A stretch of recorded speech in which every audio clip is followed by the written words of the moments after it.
Afternoon. Welcome to another edition of Tower Crane Television. I'm Jay Nye, the Tower Crane Guy, coming to you again from Atlanta, Georgia. I'm going to give you guys a totally different perspective today of you looking at me and how I operate the crane, kind of from an up point of view. So we'll get going on that. That's where we're picking from, blind picks out from the road.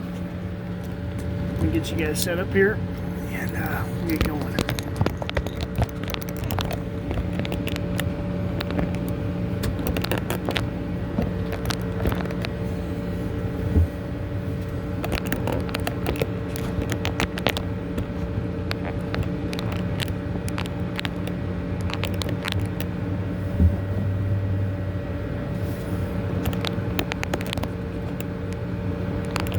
Alright, sink to the left, 1 foot. So this is the perspective you kind of looking at me and what I'm doing and how I'm doing it.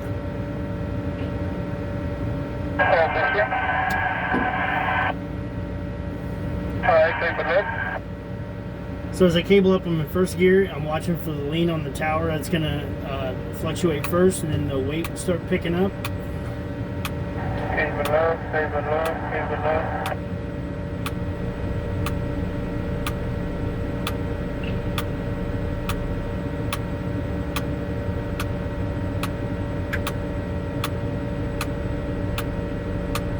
There, the lean is starting to pick up on my tower.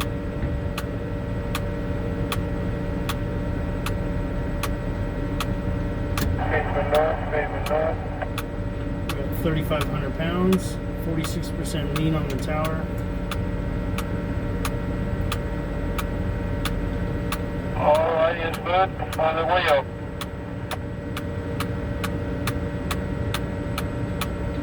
Yes, I'm working This it. on the ground, maybe 10 o'clock on the ground. You say 10 o'clock?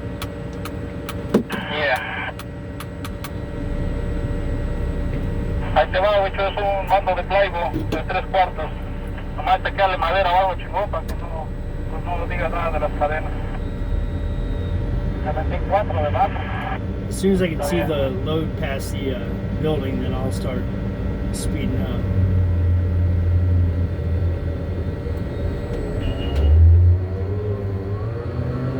Yes, I'm in my socks. You kind of get that option when you're a tower crane operator. It's pretty nice. So I'm going to swing over here to 10 o'clock.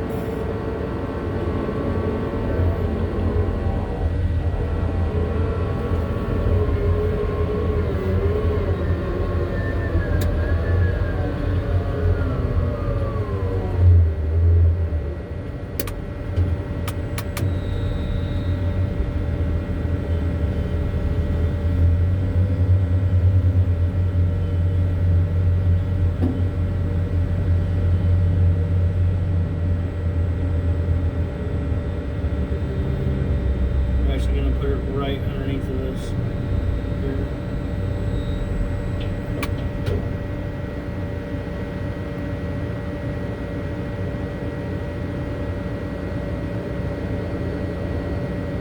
I got a guy in a lift right beside me, so I got to be careful with him.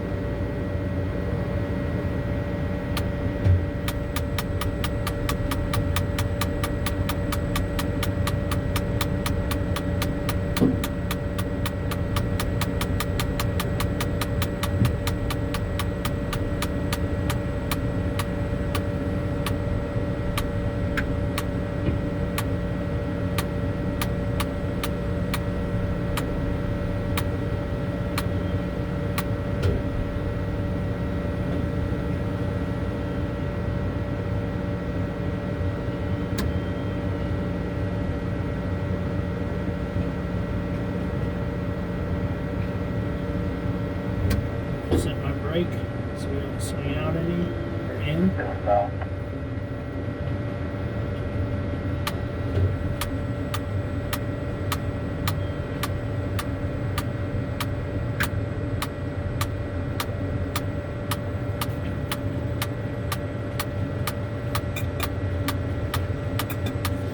We have touchdown and they're unhooking.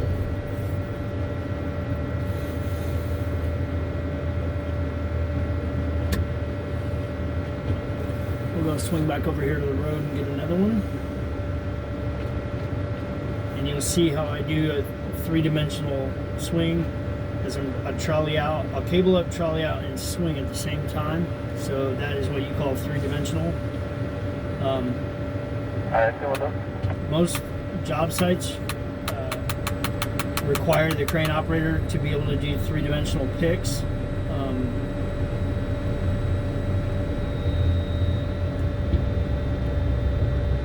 They require it because they want better performance and quicker performance. So I'm cabling up now. I'm going to start trolleying out and swinging at the same time.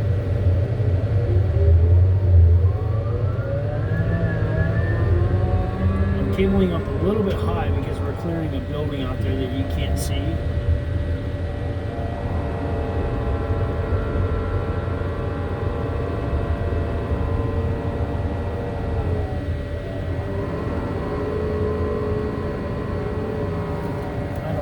Clue it's all my AC today.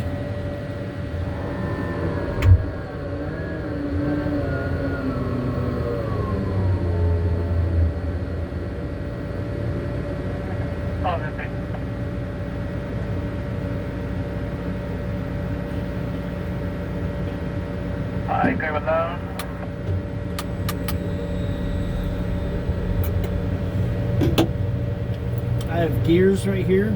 See this? This is for my swing and my hoist and my trolley. So swing to the left 3 feet. So if I'm cabling, I'm going down the first gear just to swing 3 feet, I very gently start moving it. Left 1 feet.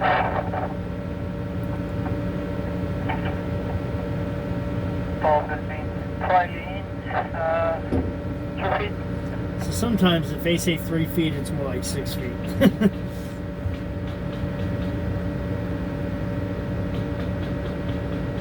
Off the track, cable down.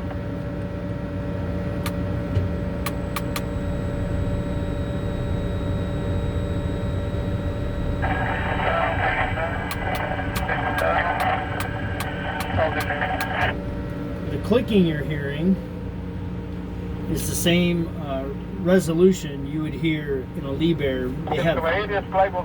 They have beeping on Liebherrs, they have clicking on Potain, and you probably can't see it from there, but there's a little rubber piece right here, and that rubber piece has a vibration when it clicks.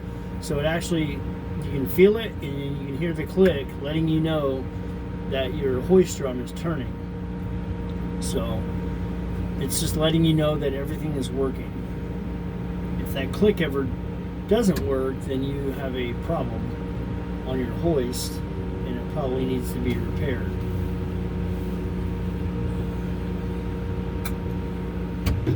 But we'll do a few more picks here and I'll just kind of let you guys see how the motion of what I do daily happens inside the cab. If you're wondering what motions happen outside the cab, I have videos of that as well, of just normal operation on a job site with this Potain tower crane. It's a Potain 219, 5.5 ton tower crane. We're 120 feet in the air.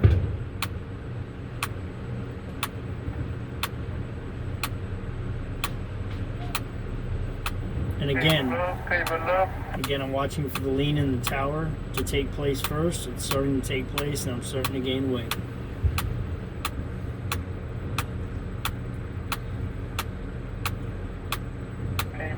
Cable up. A little heavier load right here.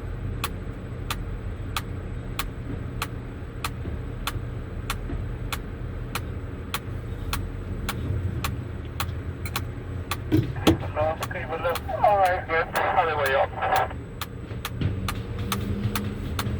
Where are we going with this? ¿Dónde vas a poner ese fuego blanco? ¿Está donde estaba el otro, güey? ¿No lo veo?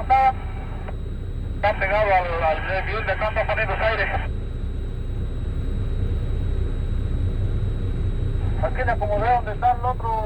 Hay dos vasos de plywood rojo. las 9 o las 10. Mira, échamelo aquí donde estaba el otro mejor igual.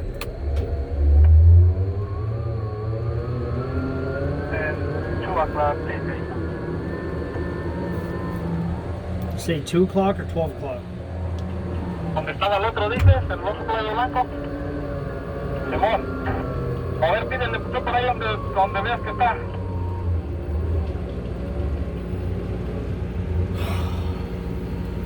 $2 o'clock or 12 o'clock?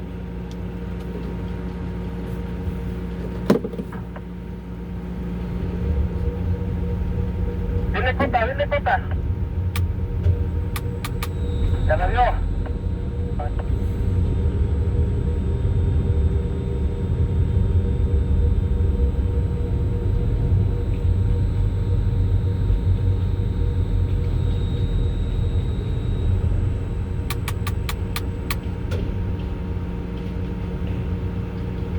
I didn't swing that time because there's a building real close, so if you get into where you're in tight quarters like this, a lot of times you don't want to swing as you're trolleying, just so you don't have any counter swing, and you can actually control the load a little better. So I trolleyed in, now I'm going to swing towards the building. I'll probably have to trolley out just a little bit, not a big deal. You got to be aware of all your surroundings and be aware of the people that are on the ground as well.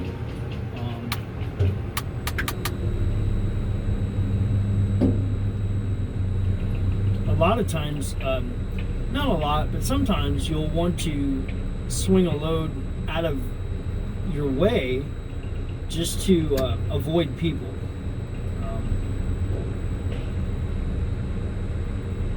If you're in a very congested area where there's people scattered out, you really don't have a choice. You got to swing over people.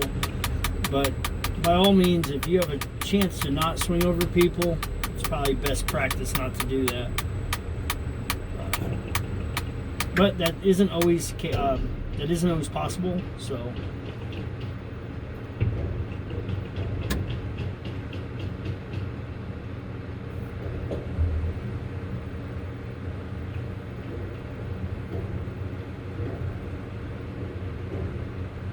Down.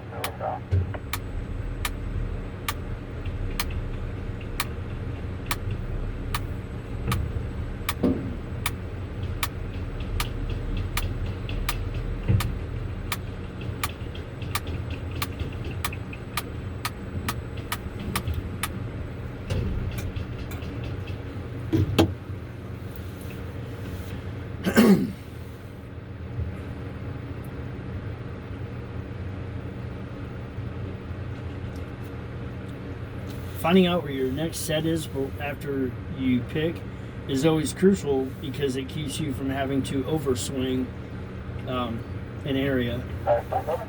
So that's why you always try to find out where you're going. A lot of times these guys don't even know where they're going, so you kind of got to watch. They'll change up on you sometimes. It gets a little frustrating because they maybe were setting picks at 12 o'clock and all of a sudden they'll switch to, like this guy did, he was at 12 and then he went to 2, and I wasn't told until I was almost to 12 o'clock. So you'll have that sometimes. It gets a little frustrating, but it all comes with the territory. It's all part of being a tower crane operator. Your patience level has to be at 100 at all times, because sometimes these guys don't even know what they're doing or what they should be doing. So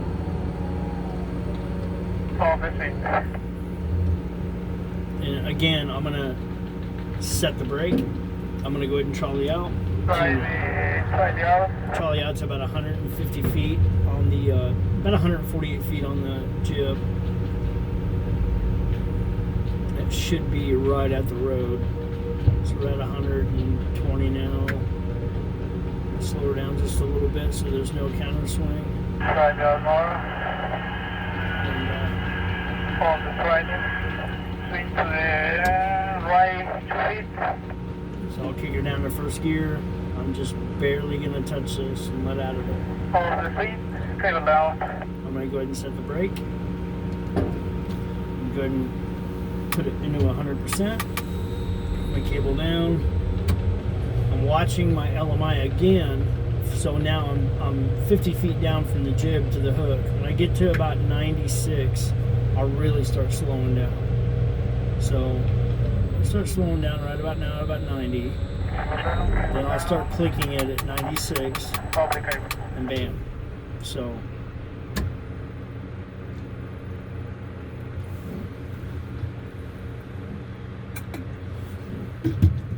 this is what I'm giving you, the perspective of what if someone was watching me from the front, this is what they would see. This is what you go through daily. This is the inside of the cab, and where your captain's seat is, your computer that you work with. You work with this a lot in the blind. You work with it a lot on regular picks as well, giving you all your information of what you need to be gathering to know that you're doing everything correctly. I'd say the difference between a tower crane and a mobile crane is a mobile crane you have a little more, you can see more of the load and what it's doing closer up. It's an advantage because you can see it closer up, and you actually get out of the cab of a mobile crane and actually go look and see the load and put hands on it and touch it. And when you're a tower crane, you can't do that. So I'm solely relying on the guy on the other end of this radio to do everything correctly. And it's a lot of trust. So having a good relationship with your rig and sig people is crucial. And that's where I mentioned patience comes in, because sometimes they don't do things correctly and you got to catch it. So cabling up again in first gear, doing it very slow. You'll hear the clicks.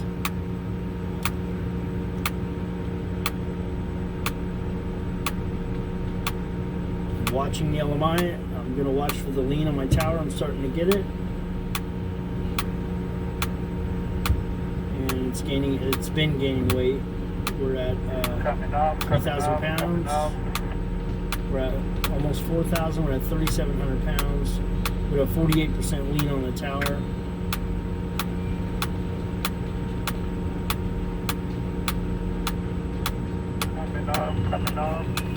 I stay in first gear until he tells me. Alright, it's good. All the way up. Until he tells me it's good, and then I'll click the second. And what you can't see is I'm waiting for the block to come up past the building. Once I see that, I'll hit third gear. Now I start seeing the load. I'll hit fourth gear. Where's this load going? Me lo quieres, tráetelo.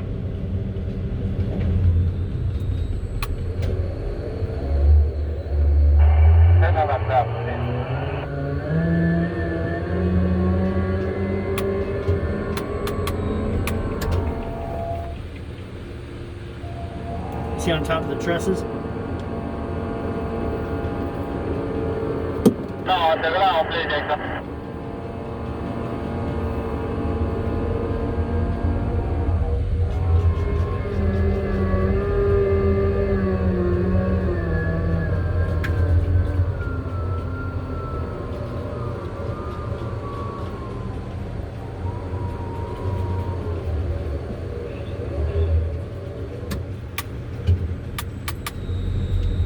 Knowing where a load is going is crucial to your counter swing.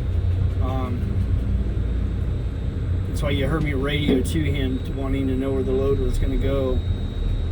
Now I have a little bit of pendulum swing because I'm trying to catch the load from swinging side to side or in and out. So things go smoother when you have good communication and you know where things are going to go.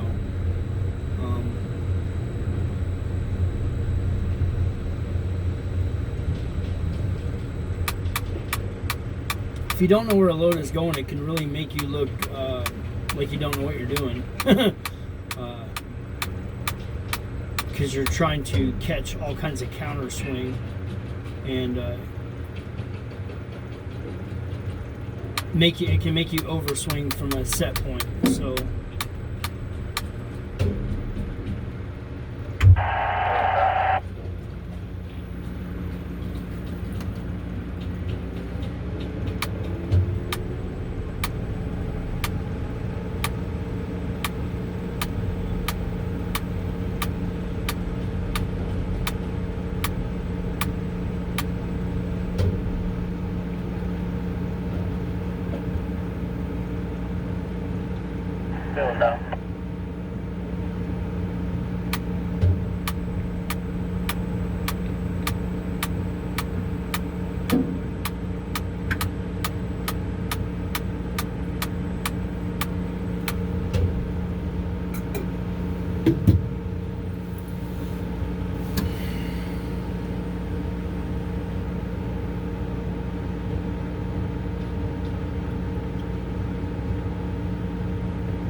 your next one gonna go on top of that one, bud? You want to put it on top of that one, or you want to put it right there? The next one. The one coming from there to here. The next load that I'm gonna get from the truck, where do you want to put it so I know?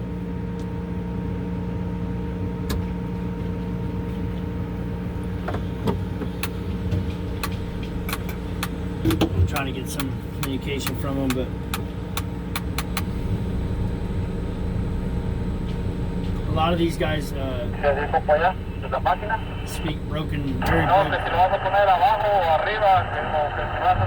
very broken English. So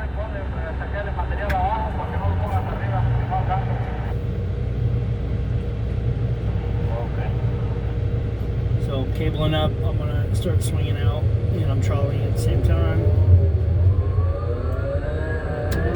I'm trolling to about 150, right there. So, kind of watching where those guys are, kind of give me an idea where the next one's going to be, since they're not giving me much communication on the radio where it's going.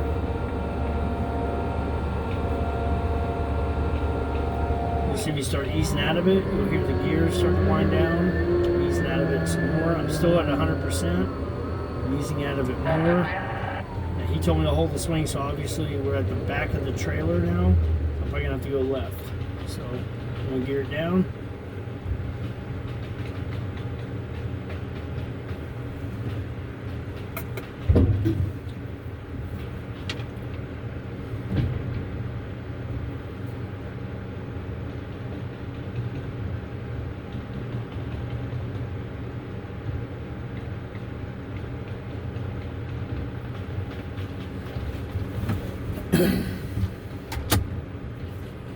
Alright, take it down. Okay. To get back up to 100%.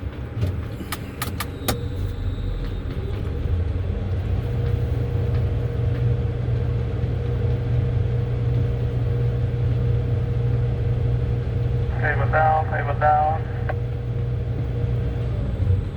You're gonna be slow down because the block has went past the building and I can't see it. Cable down. Stop the cable. Try lean.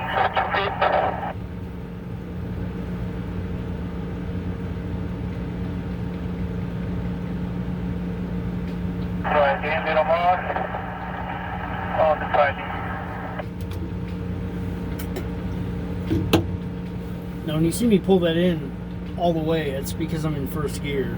I'm not at 100% of the gearing. So I'm in the lowest gear, I'm just pulling it back and it's moving ever so slightly. We're talking inches. You're at 100%, it's gonna move in vast feet very quickly. The trolley on this particular crane is very fast. So when you see me do the swing from over here to here, I was at 62 feet out on the jib, and by the time I was half a swing, I was already at 150 feet out on the jib. So I moved that quick on the trolley, that fast at 100%. So it moves very quickly.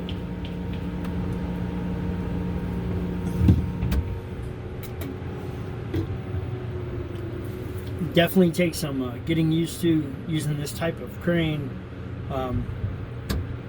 This crane has no torque value on the tower, so this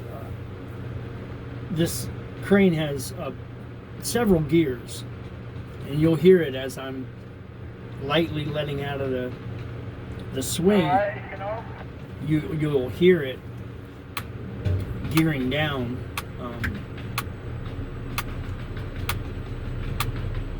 I forget. I may be wrong on saying this, but I think it's centrifugal gearing, where it has several gears, where it slightly gears down. And there's other cranes that just have like 1, 2, 3, and 4 gears, and they have a neutral set.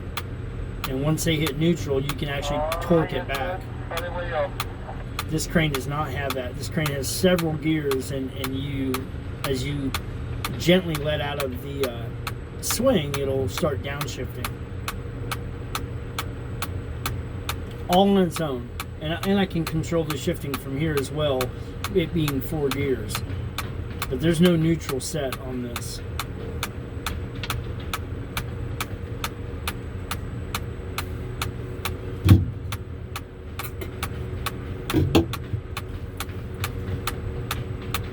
Okay, so as you've seen, I waited for him to tell me it was good to go to second gear. I can see the load. I'm going to hit third. I'm going to hit fourth. I know that they're over here at 60%, at 60% out on the 60 feet out on the jib. I'm going to start swinging. Okay, so they've changed it on me now again. So instead of being able to trolley in, now I'm just going to swing to where they're at, and then I'll start trolleying.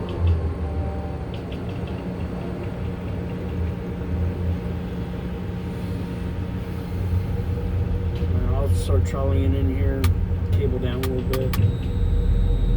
I'm past a certain point where the building's high there, so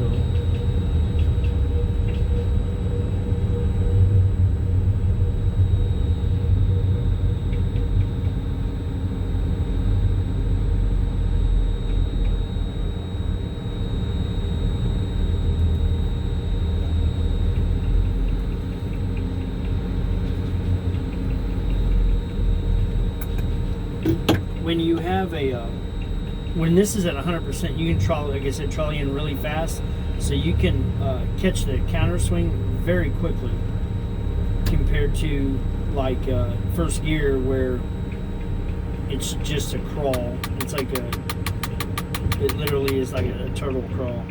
So I'm pretty close to where I want to set. I'm going to set it down to second gear.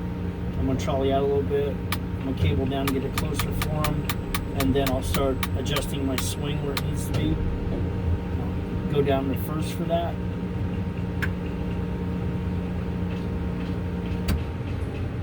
Kind of get it where I want it. I'm going to set the brake on this. And I'm going to gently start coming down. And I will have to readjust, it looks like, just a little bit on the counter swing unless they push it over. Or not. So I'm going to go ahead and trolley out just a touch. Just a touch.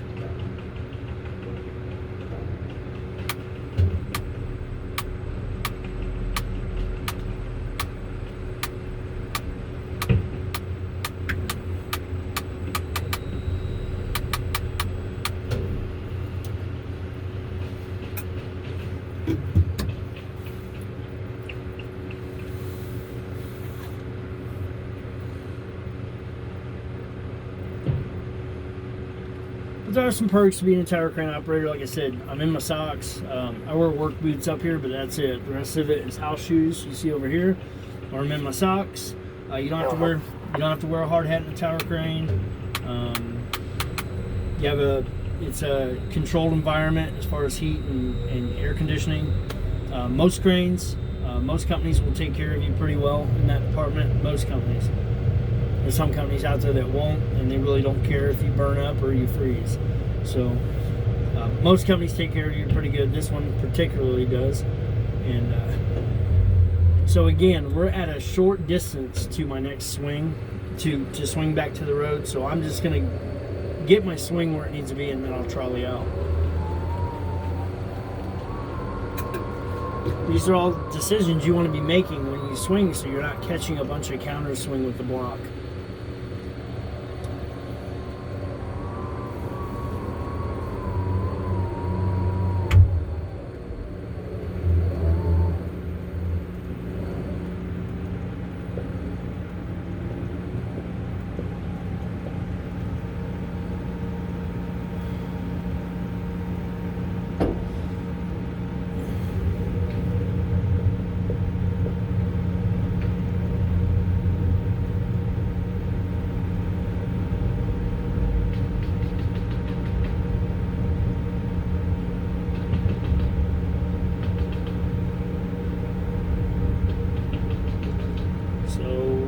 Round at about,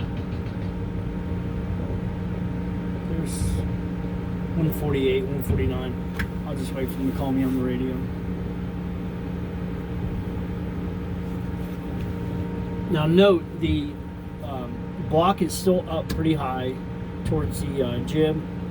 I do that so I'm not swinging a block in the blind trying to get it set where he needs. I'd rather swing the jib where it needs to be, get it set, and then I'll start cabling down so it's one motion and he can get it, and we're not trying to adjust. We adjust a little bit when he's on the ground, but it's just a few feet. So it sounds like they're calling for lunch, so that's going to be it. I wanted to just give you guys a perspective of what it looks like to be running the tower crane in the seat, in the controls, and I hope you guys have enjoyed it. I'm Jay Nye, the Tower Crane Guy, signing off.